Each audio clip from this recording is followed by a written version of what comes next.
Governor, let's address your personal scandal. What did you learn from it?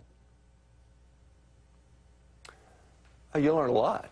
I would say that you probably learn more in the valleys of life than you do in the mountaintops. I learned whole new things that I'd never comprehended before with regard to God's grace, with regard to the reflected grace that comes through other humans that you walk with on a daily basis. I'd say that I learned a lot about judgment. I learned a lot about forgiveness. I mean, I could go down a litany of different things, but I'd boil it down this way. You know, our minister gave a great sermon a number of months back, and his point was, do the events of your life refine or define your life? I think in politics, you know, people want to take an event and make it definitional to your life.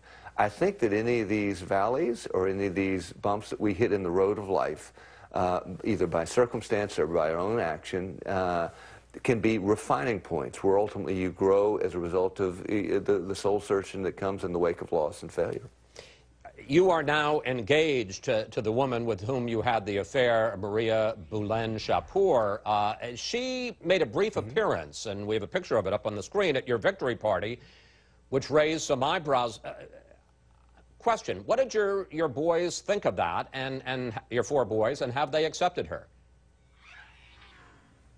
I'm not going to go into inter-family conversations, but I would just say it is what it is. And I'm right now at a weekend with one of my boys who has a whole host of different college friends here scattered across this house that I'm sitting in right now. Do you have a date for your wedding, and will your fiancé, will she come to Washington to live with you? I feel like I'm the National Enquirer here. Exactly what is this? Is Fox News or National Enquirer? So I'm not going to make news on that front tonight, or this morning.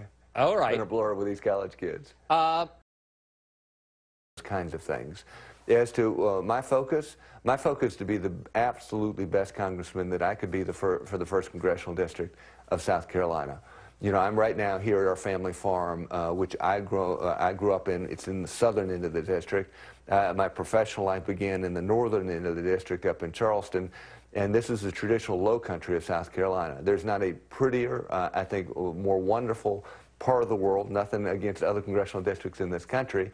And so, you know, what I want to do is well represent the people of the 1st Congressional District of South Carolina, period, and I'm going to be very much focused on doing so as I get sworn in come this week on Wednesday. All right, and briefly, because we're about to run out of time, that incidentally, if I was the National Enquirer, you were the Chamber of Commerce for the low country there. What do you think